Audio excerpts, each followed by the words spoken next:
welcome to That Business Show 2.0 with your host, Jamie Maloney, where business becomes show business. Today, we're going to talk about another topic that I don't have a whole lot of knowledge on, and I always love learning about stuff I don't know anything about, and that is fertility. I still am a single guy, no wife, no kids, and so I don't even know if I am fertile. So I may need this guy's help someday. That's Dr. Sommer. He's a fertility expert, inventor of the Trak male fertility testing system. And so, Dr. Sommer, welcome to the program today. Thank you, Jamie. Great to be here. So first off, just tell us a little bit about your background in the medical field.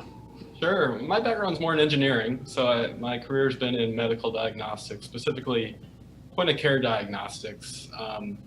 The past lives, I was a government scientist at a national lab doing research around developing gadgets and tools for detecting things out of people's bloods, but particularly biodefense applications and emergency preparedness scenarios of if something nasty were to happen in a mass population of people, how do we detect it and get treatment to the people that need it?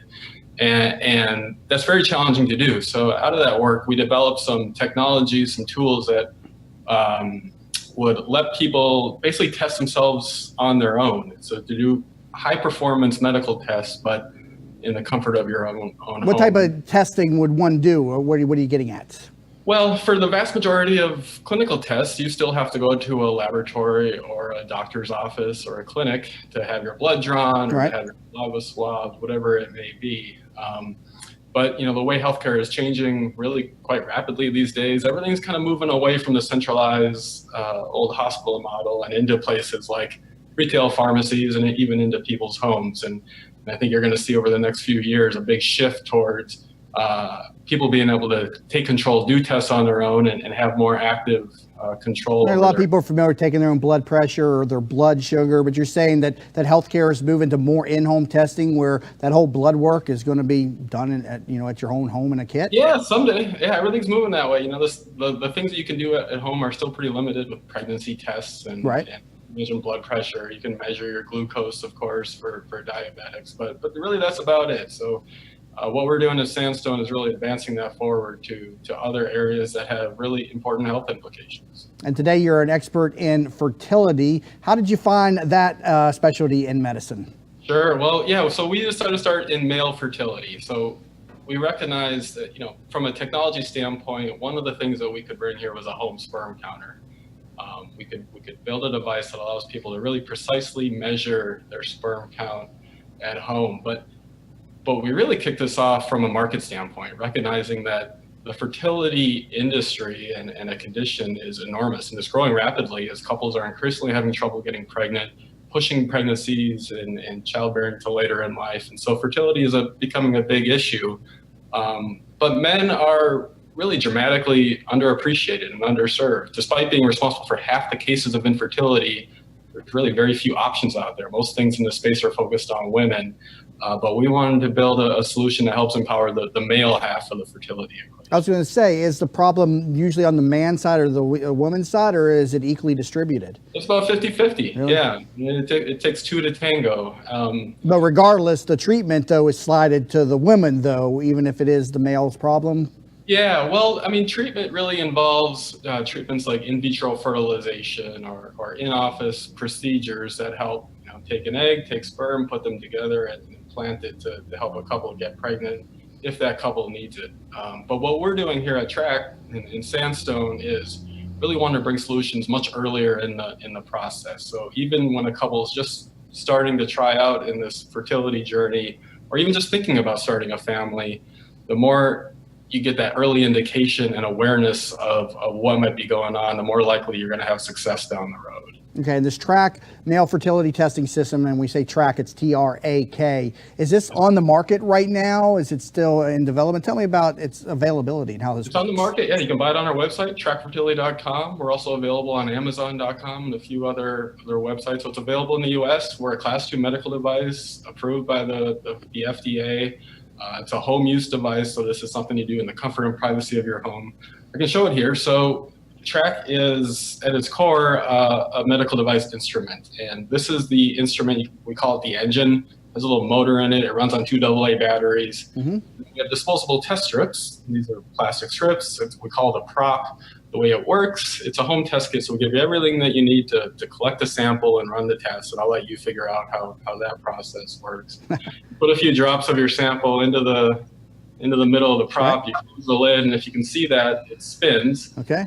So you can think of this as a mini centrifuge. Centrifuge, right, okay. It spins for about 5 minutes, and what we're doing is we're using that spinning, that centrifugal force to isolate and quantify your sperm cells. So we give you an accurate reading of sperm count, but more so, we help you understand what that means. So we're going to categorize you as low, moderate, or optimal for conception, and that's based on World Health Organization guidelines and clinical research that basically shows the more sperm, the better. The more sperm a man has in the sample, the higher chances of conception on a monthly basis.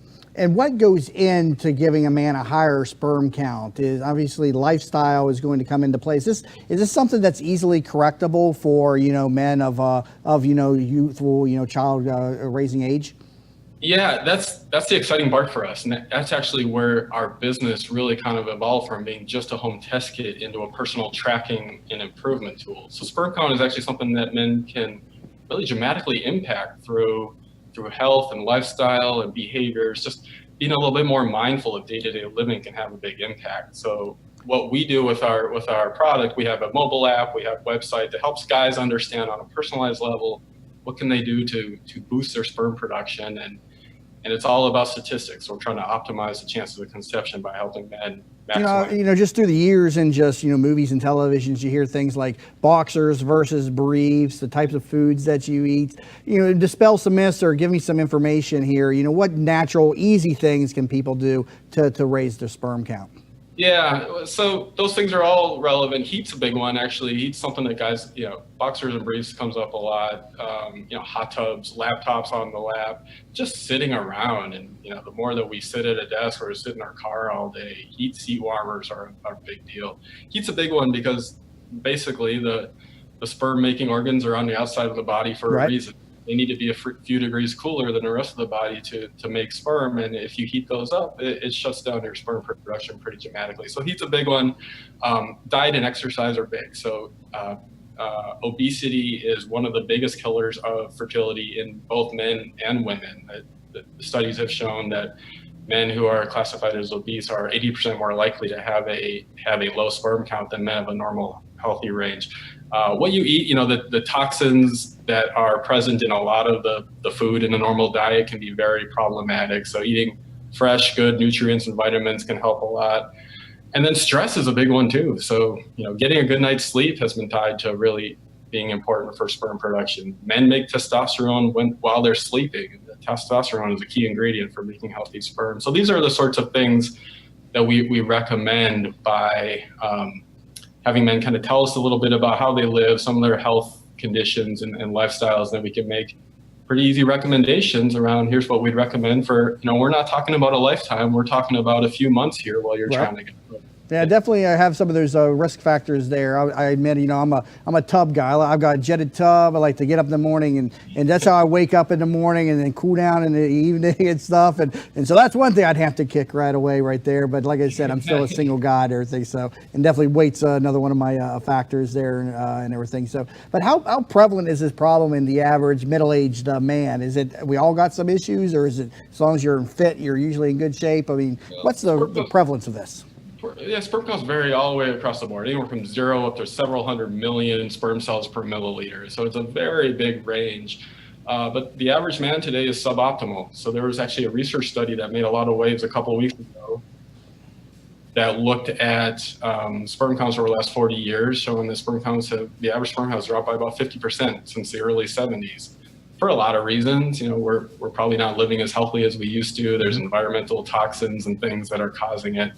But it's becoming a much more prevalent problem, and I think you're going to see a lot of awareness and education around the importance of sperm health, not only for men's fertility, but for men's overall health in general. We hear a lot about low testosterone. I've been diagnosed with low testosterone myself. How important is having adequate testosterone levels to proper sperm production? Well, it's important. I mean, basically the underlying physiology is you make testosterone, and that in turn makes your sperm. So there's an important correlation. But what a lot of guys don't recognize is that the synthetic testosterone treatment, androgel or things like this, are not going to help your sperm production. So as soon as you start taking that external synthetic testosterone, it shuts down your body's natural testosterone production. You're more likely to be sterile or have a very low sperm count. This looks like a very cost-effective alternative to traditional fertility treatments and solutions. Especially if you're involving the female side of the equation. You just showed the demonstration of how this works, but is this something that insurance needs to get involved in, or is this something that somebody can just pick up on your site and do just with their basic income? Yeah, you can just purchase it like you purchase any consumer product. We are covered by flex spending accounts and health spending accounts, so you can use those dollars to pay for it. But most fertility treatment and medical services still are not covered by insurance. A lot of this is out of pocket. So, and the gold standard today, the other way for men to get tested is to go into a lab. That often doesn't happen early on. That'll happen down the road, and as a couple is preparing for treatment. So this is a very cost-effective, easy to use at-home private tool for those initial tests. Well, I think it's a great solution too, because I know, I've not done it myself, but it can be awkward to go into a clinic and have to produce a sample, in the clinic. And so this is a nice home-based solution for that. So yeah, I can definitely see the demand for that. So we'll talk a little bit about that when we come back from the break. Also the business side of being in the fertility business, not just the medical side. So currently talking to Dr. Greg Sommer, fertility expert and inventor of the Trak male fertility testing system. Learn more at trakfertility.com, and that's Trak, trakfertility.com. You're listening to That Business Show 2.0 with your host, Jamie Maloney, where business becomes show business.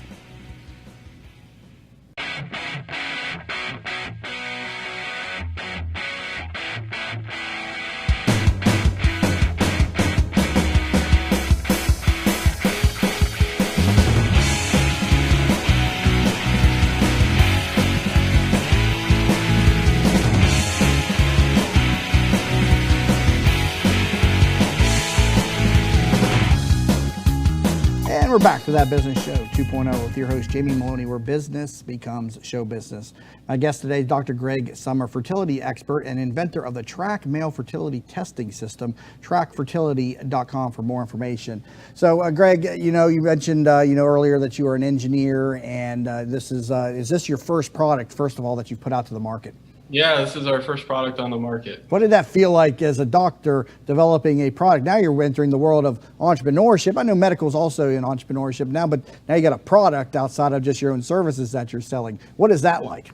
It's incredibly rewarding. And, the best part of this job is the success stories and what we hear from the men that are using the product. And it's something that really helps people. This is a condition that is still very taboo and it's in the shadows. It's not something people talk about, but it's very stressful. It's very painful. It can be devastating for a couple to go through infertility. So having something out there that's helping couples start their families. I'm a father. I have 2 little girls. I can't imagine life without them. So it's incredibly rewarding. Just yesterday, the September issue of Men's Health came out, ranked us as the #1 new at-home health test. And, I was going through the airport, flipping through magazines, and whoa, look at that. That's one of those kind of really cool milestones as an entrepreneur and startup guy. That how difficult was it to get the product to market? When did you first come up with this idea, and when did it actually finally produce that prototype, and then when did it finally get available for sale? Yeah, I started this company with 2 others, so 2 co-founders, and I started a little over 5 years ago. We got FDA clearance last summer, so it took us about 4 years to go from idea, concept to getting that FDA clearance, and we just launched the product in January at the Consumer Electronics Show in Las Vegas. Wow, and so now you got the product, you got your service. Where are you spending more time on now, in the service side or monitoring and tracking and developing the Trak fertility product? Oh, well, we're a startup, so you do a little bit of everything and you wear a lot of hats. But no, we're very focused now on building awareness and learning. We're building a new product category, and this is something that hasn't really existed before. And there's a lot of challenges there. So we're learning about what brings people to our website. What are they looking for? Why are they purchasing the product? Who is our customer, right? Right. And you probably are trained on how people behave in your office and the whole fertility, experience. But now you're seeing how people behave on your website, how you behave with your product. What are some of the surprises that has hit you as an entrepreneur selling a product? Sure. I can mention a few. I think we had an early assumption that maybe this is a product more for women. in the fertility space, women tend to be the drivers, Mm-hmm. and they're out there looking. They're already doing this. So women buy ovulation predictors, and they're using mobile apps. So we thought, well, maybe the women are going to pick this up and bring it home for their husbands or their partner. And we've been really so encouraged by how many men are just coming to us, and they see it, and it's not awkward. They're not scared of it. They're saying, this is really neat. I need this, and I'm happy to see that this is out there. So the engagement, the adoption by men has been one of the best things that we found early on here. Is this kind of a taboo subject for the men and women in the family, that you're the one who's going to go through the testing and the treatment, or I'm not going to do this, or are people open in relationships to the man doing it? I guess I'm saying. Yeah, I think things have changed a lot. I think we see with the millennial generation, they're much more open to health empowerment and improvement and taking these things on. Traditionally, I think it has been pushed much more on women, and there has been an ego and a machismo type mindset that has been challenging to get the men engaged. No, this is her problem. Let her deal with it. And yeah, I was talking to a friend yesterday, just telling him about my guests that were coming in the program today, and I told him I had a doctor that specializes in male fertility and invented a new product, and she said, I didn't even know there was anything on the market for male fertility. I thought that was all women's stuff. Yeah, good. You're spreading the word for us. Spreading the word, but you can see that perception is out there, that fertility treatment, that's something the woman has to handle. Yeah, no, this is, we're out there with the message of, you can monitor your ovulation, you can optimize your timing, you can do all these things, you can, lay back on the bed the best way that is recommended. It doesn't make a difference if he's not going to have the sperm. Get that test, see where he's at. It's easy. I mean, this is a test that it's easy to do. It's a lot more fun than getting a blood test. Right. Exactly. And I think beyond that, it's the importance of teamwork in a relationship. So fertility is not a his or hers problem. This is a his and hers problem. And the more that couple can work together, can communicate, can get educated and take action, the more likely their success is going to be. So we bring that to the table. Now, from a business and entrepreneurship standpoint, how can you further develop the Trak Fertility brand? Are there other products that you have in mind that are all in line with the whole idea behind male fertility? Yeah, there are certainly others in our pipeline that we're developing. But I think near term, what we're especially interested in is the data side of this problem. We have a really unique solution here where we have men testing their sperm count over time, and by using our app, we're also able to see what sort of changes they're making in their health and lifestyle. Are they quitting smoking? Are they laying off the alcohol, or losing 10 pounds, or staying out of the hot tub? And what effect does that have on sperm production is still kind of unprecedented. It's still been kind of unknown, and we're uniquely able to look at that. So I think the data side for us is going to be one of the more important things that we pursue here going forward. Interesting. And you mentioned the app, and so this is collecting a lot of information. Now, the first thing that you think of, what about the privacy, of somebody's information? How does that come into play when they're communicating? Yeah, you have to be very careful of that. So our materials are all completely private, HIPAA compliant, and secure. That we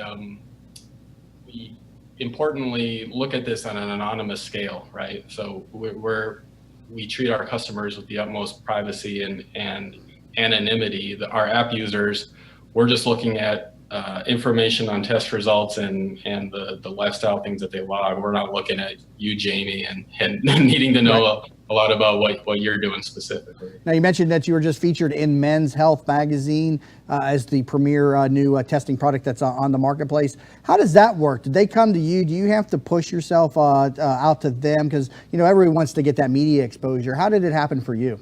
I don't know exactly. I to be honest, Well, it sounds like they found you then, if you don't know. So you weren't out there pitching them. They found us. I think they requested the product a long time ago, tested it out. Some of their editors, used it and wrote up a really great review. Yeah, it's the September issue. It's got Ryan Reynolds right there on the cover, and check it out. Very cool. And so how is this product then? First off, when was it released? When did it come out? We launched it in January. January. And how many sales roughly? Is it something that is catching on? And how are you spreading the word about this? Yeah, we're doing really well. So a couple of months ago, we were the #1 new fertility device on Amazon. That was a big banner for us, and building a category there. Amazon's been a nice partner, a nice channel for us. Other than that, it's online advertising. We have a website that I should mention, don'tcookyourballs.com. We started about 3.5 years ago. It's completely educational and resource for the topic of male fertility. We built it because we realized that there wasn't anything out there really good consumer, every man facing on this topic. Right? You see a lot of stodgy health hospital information on male fertility. We wanted to build something that was comprehensive and educational, but also a little bit lighthearted to get over that communication barrier. So we bring in thought leaders, we bring in the top urologists to write content, help people understand how prevalent of a problem this is, but more importantly, that there's a lot that you can do about it. We don't spend a dime on advertising, and we get a tremendous viewership just by having good content out there, and that's been a nice channel for us as well. Well, you've moved into the world of influencer now in your business. You've got a product, you're an expert in your field, and this is what we talk about a lot on this program is, you get to a point in your business where you develop something and you become an industry leader, and it sounds to me that you have the opportunity now to step outside of the office and get out there, speak professionally, and spread the word for this product, and then this could really take off. But you have moved into the realm of being an influencer now in your industry. How would you say?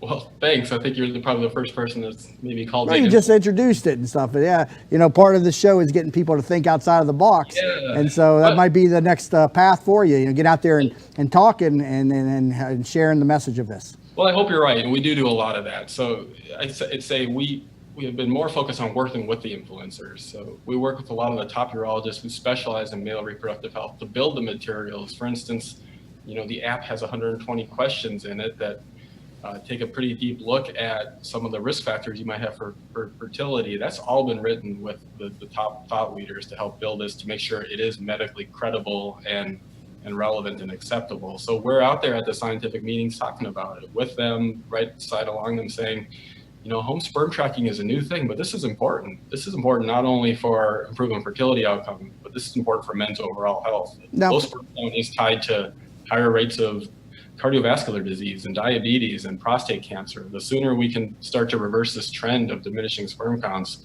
the healthier we're going to be as a male species. From an age standpoint on the male side, I'm 39. I want to have a family someday, but I'm getting older now. But you always see that men, as they get older, they still are able to have kids. Is there an optimal age that the man should try to have a child, but if they're 50 or 60, is there any greater risk to having a child at that age from a male point of view? There's a higher risk of health complications with children as men get older. Basically, men's DNA breaks down a little bit, and the sperm aren't quite as healthy. From a fertility standpoint, there's a little bit, but older men are still.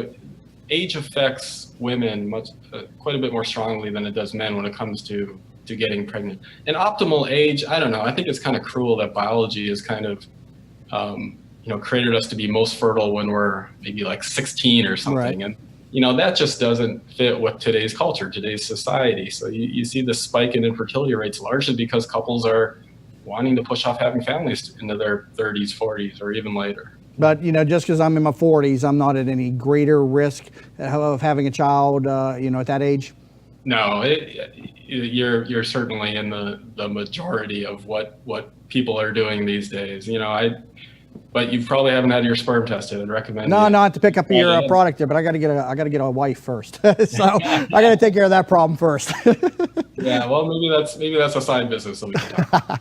All right, we got to wrap up the discussion. Dr. Greg Sommer, fertility expert and inventor of the Trak male fertility testing system. Thank you so much for being on the program with me today. Thanks, Jamie. It's been a pleasure. And learn more at trakfertility.com. That's TRAK, trakfertility.com. And keep an eye on new episodes each weekday morning, 9 a.m. on thatbusinessnetwork.com, and connect with us all across social media at facebook.com/thatbusinessshow and on Twitter at thatbizshow. You've been listening to That Business Show 2.0 with your host, Jamie Maloney, where business becomes show business.